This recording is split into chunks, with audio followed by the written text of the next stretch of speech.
안녕하세요, 로파인입니다. 요즘 주변에서 이런 말들이 참 많이 들립니다. 이제 한국에서 결혼은 답이 없는 것 같다. 뭐 이런 말인데요. 농담처럼 시작된 이 말이 이제는 점점 현실이 되어가고 있습니다. 실제로 통계를 보면 한국 남성 국제결혼 비율은 2010년 이후 줄었다가 최근 다시 반등을 하는 추세인데요. 특히 40대 이상 남성 중심으로 뚜렷하게 나타났습니다. 한국 남자들이 결혼을 포기하는 현실에는 다양한 이유가 있는데요. 중소기업 남성 평균 연봉은 3천 중반이고 결혼 비용은 평균 2,200만 원을 넘어섰습니다. 전국 14개 지역 결혼 서비스 업체 500곳을 조사한 결과 올해 10월 기준 결혼 서비스 전체 비용은 평균 2,086만 원으로 집계됐습니다. 결혼식장과 스드메 패키지를 합산한 금액인데요. 열심히 일하고 결혼식 업체에 돈이 들어갈 생각을 하니 골치가 아프다는 겁니다. 결혼식 축의금으로 전달한 송금액도 올해 처음으로 평균 10만 원을 넘어섰는데요. 2019년 평균 5만 원 수준에서 5년여 만에 2배로 증가한 수치로 10만 원을 올해 처음으로 넘겼습니다. 남성들이 말하는 3대 공포가 있는데요. 먼저 경제입니다. 집 없으면 결혼 얘기도 꺼내지 못하는 시대인데요. 그 다음은 변질된 문화입니다. SNS에서는 프로포즈를 시그니엘에서 샤넬백 선물은 기본이 되었고요. 브라이덜 샤워 시 남자들이 내주는 것도 일부 관례가 되어가고 있습니다. 이렇게 누구는 했네, 누구는 안 했네 비교를 하기 시작하면서 자연스럽게 상향혼을 기대하니 여성분들도 결혼 시기가 늦춰지고 있는데요. 마지막은 법입니다. 이혼 시 양육권과 재산 분할, 리스크는 상당한데요.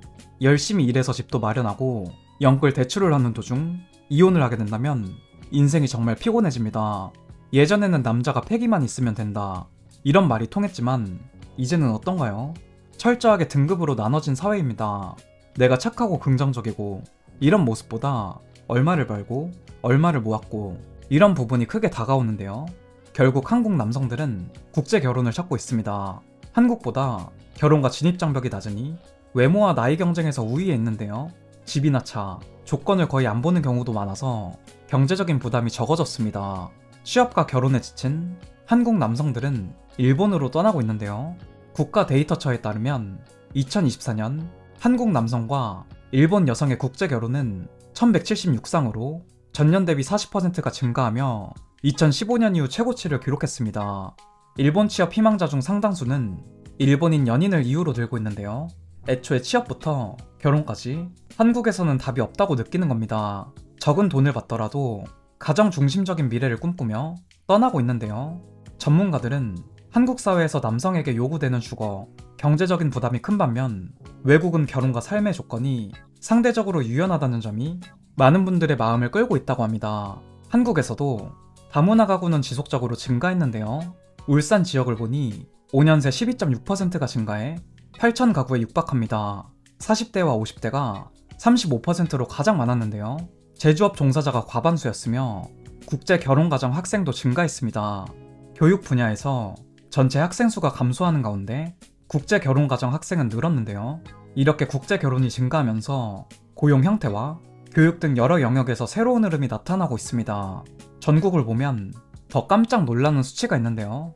지난해 국제 결혼이 21,450건을 기록하면서 전체 혼인 10건 중 1건은 국제 결혼이었습니다. 다문화 혼인을 한 남편의 평균 초혼 연령은 37.1세, 아내는 29.7세였습니다. 비율을 한번 봤는데요. 베트남이 26.8%, 중국은 15.9%, 태국이 10% 순이었습니다. 혼인은 늘었으니 이혼도 늘었을까요? 국제 결혼 이혼은 오히려 감소했습니다. 7,992건으로 작년보다 2% 오히려 감소했는데요. 결과적으로 1년 새 국제 결혼은 늘었고 출생도 늘었지만 이혼은 줄어들었다는 게 팩트입니다. 그리고 경쟁력 자체가 다른데요. 한류 영향에 문화 교류가 확대되면서 한국 남성에 대한 인식이 더 좋아졌습니다. 특히 일본에서 크게 작용하고 있는데요. 국제 결혼의 장점과 단점을 정리해봤습니다. 먼저 젊은 엄마, 그리고 젊은 아내입니다. 국제 결혼, 평균 초혼 나이는 26세이고 첫 출산은 28세인데요. 한국에서는 취업과 학업, 경력 단절이 우려되기 때문에 결혼이 지연됩니다. 베트남이나 필리핀 등 해외에서는 20대 초반 결혼이 일반적인 문화인데요. 서로 다른 국적을 지닌 남녀가 한 가정을 이루니 자연스럽게 문화가 교류될 수밖에 없는데요. 서로 알지 못했던 새로운 관점을 배울 수 있고 다양한 문화와 가치를 접하면서 세상을 바라보는 시야를 넓힐 수도 있습니다.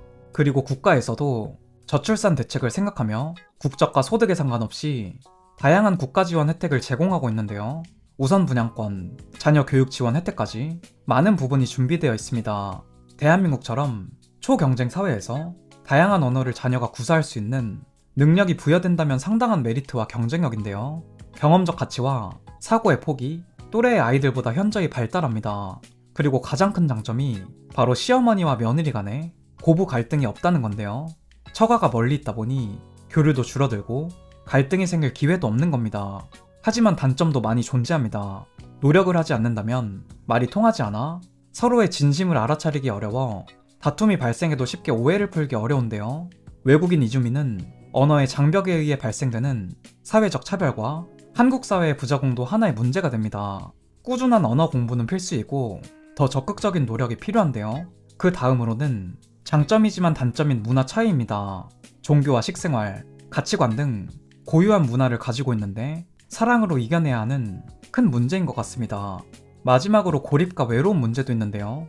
아무리 상대방을 사랑해서 본래 살던 고향을 포기하고 한국에 오더라도 사랑하는 가족과 고향의 기억은 강합니다. 낯선 타지에서 오로지 믿고 의지할 수 있는 사람은 배우자 한 명이니 항상 관심과 배려를 통해 마음을 잘 확인해야 하는데요. 말 안 통하고 쉴 틈이 없다고 답한 이주 여성은 3명 중에서 1명으로 높은 수치를 기록했습니다. 달콤한 신혼생활 뒤에 우울감과 외로움을 극복하지 못하는 분들도 있는데요. 그리고 시장이 커지면서 사기 범죄도 급증했습니다.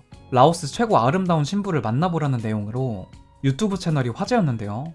법적 등록 없이 운영되는 국제 결혼 중개 사기 조직이었으며 영상 속에 나온 매력적인 여성들도 현지에서 섭외된 배우였습니다. 이렇게 위반으로 검거된 사례는 2021년 28건에서 지난해에는 62건으로 증가했습니다. 인스타그램과 유튜브를 통해 자극적으로 마케팅을 하는 업체들은 한 번쯤 의심을 해보셔야 하는데요. 한국 체류나 금전 획득을 목적으로 한 결혼 사기도 계속 발생하고 있습니다. 결혼식을 올린 후 매달 $300씩 생활비와 어학당 비용 이런 이유들로 돈을 받고 갑자기 사라졌는데요. 이렇게 안 좋은 후기들도 생각보다 많으니 국제 결혼을 생각하시는 분들이라면 꼭 업체를 잘 알아보셔야 합니다. 집이 없으면 결혼도 못하는 나라에서 사랑을 논하는 건 사치가 되었는데요. 성실이라고 아이에게 웃음을 줄 수 있는 부모라면 그 가정은 이미 성공한 겁니다. 경기도 안 좋고 모두가 힘든 세대이지만 다들 힘내셨으면 좋겠습니다. 여러분은 국제 결혼에 대해서 어떻게 생각하시나요? 오늘 제가 준비한 영상의 내용은 여기까지입니다. 다음 이야기에서 다시 뵙겠습니다. 감사합니다.